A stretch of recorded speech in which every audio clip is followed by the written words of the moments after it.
Fernando, Martín, Diego, Jonathan, aquí el equipo de AM1300. Doctor, buen día, ¿cómo está usted? Buen día, son un montón. ¿Cómo andan? Doctor, nos sorprendió en las últimas horas una noticia sobre el tema que hasta hace no mucho tiempo atrás era un poco tabú, ¿no? El hecho que los hombres utilicen como método anticonceptivo el procedimiento de, la vasectomía.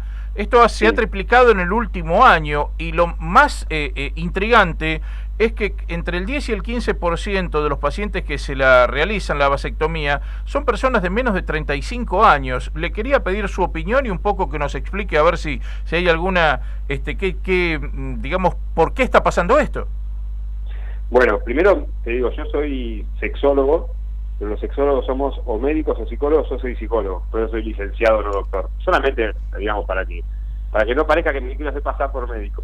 Pero te cuento, esto sinceramente es algo que observamos en el consultorio, que cada vez es más frecuente que hombres se hagan esta práctica.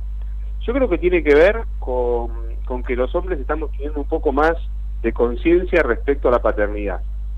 Y algunos hombres, por ejemplo, bueno, que ya han tenido algún matrimonio, varios hijos, y tal vez se separan o no se separan, pero realmente no tienen el deseo de volver a ser padres, y toman esta decisión que, bueno, que como método anticonceptivo es un método que, si bien es reversible, puede tener algunas complicaciones si uno después se arrepiente. Por eso no es el primer método anticonceptivo que uno elige, ¿no? Es un chico muy joven, en ese momento no quiere tener hijos, pero piensa que más adelante va a querer tenerlos.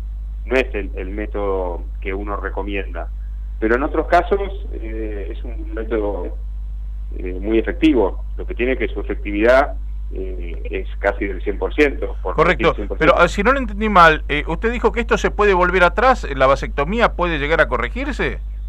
Sí, puede corregirse. A veces tiene algunas complicaciones, pero puede corregirse.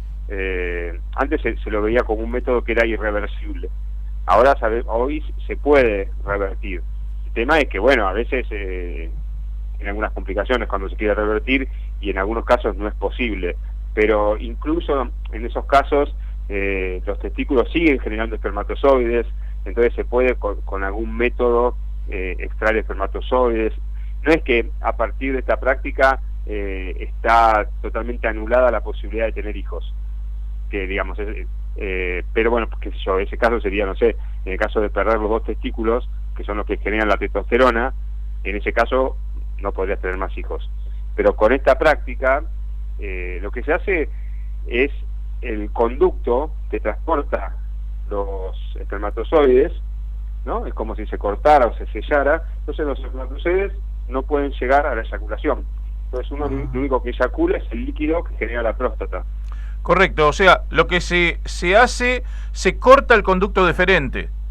Exacto, se corta porque por ese conducto van los espermatozoides, y en la próstata se juntan con el líquido que los transporta, y es lo que los hombres eyaculamos. Es un líquido que la mayor parte de ese líquido es producido por la próstata, que conduce, ¿no? Que es el líquido que lleva los espermatozoides.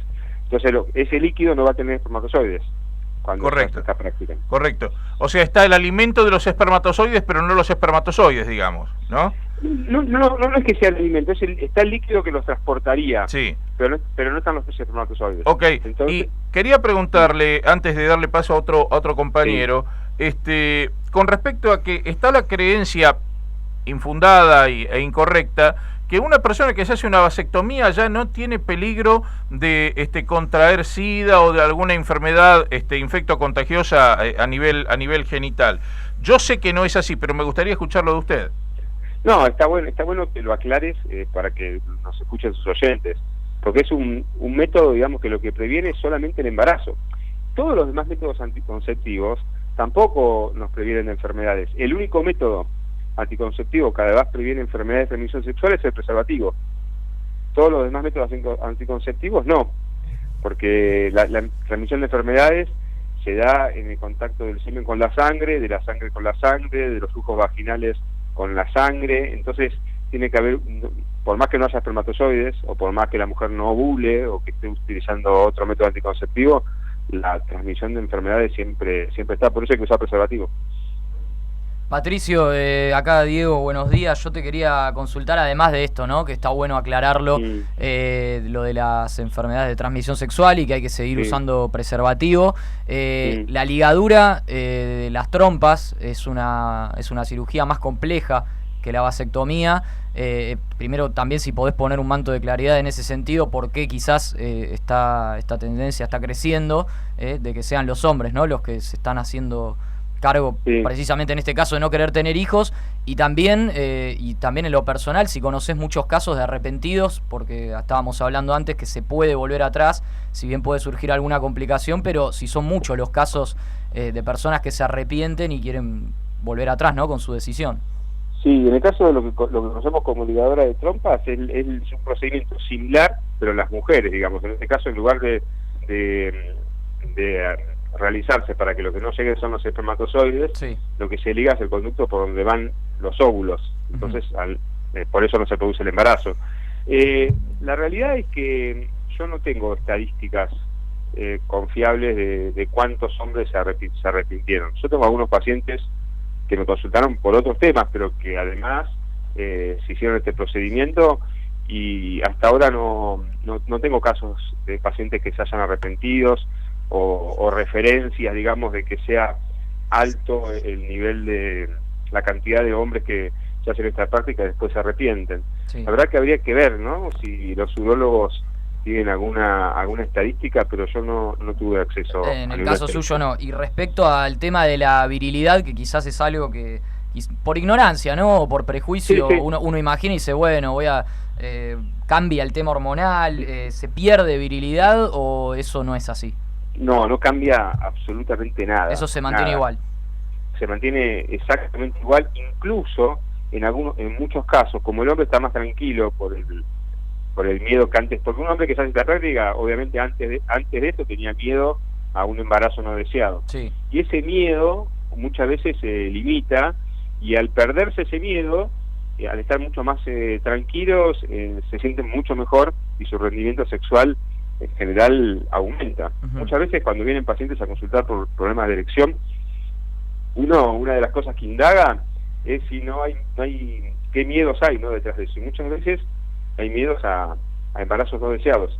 Entonces esta práctica hace que ese miedo, bueno, de alguna forma disminuya o desaparezca. Patricio, Martín Sánchez te saluda. ¿Cómo estás? Un gusto. ¿Qué nos encontramos en tu libro Sexualidad Inteligente? Y la realidad es que en el libro yo sintetizo lo que yo vengo aprendiendo, investigando en los últimos años con mi trabajo. Yo digo que la base del libro, digamos, y de mi trabajo, es la idea de que la sexualidad es algo que se aprende. Y en este aprendizaje hay una parte que es muy importante, que es la teoría. Después obviamente también está la práctica y también está, como yo digo, la creatividad.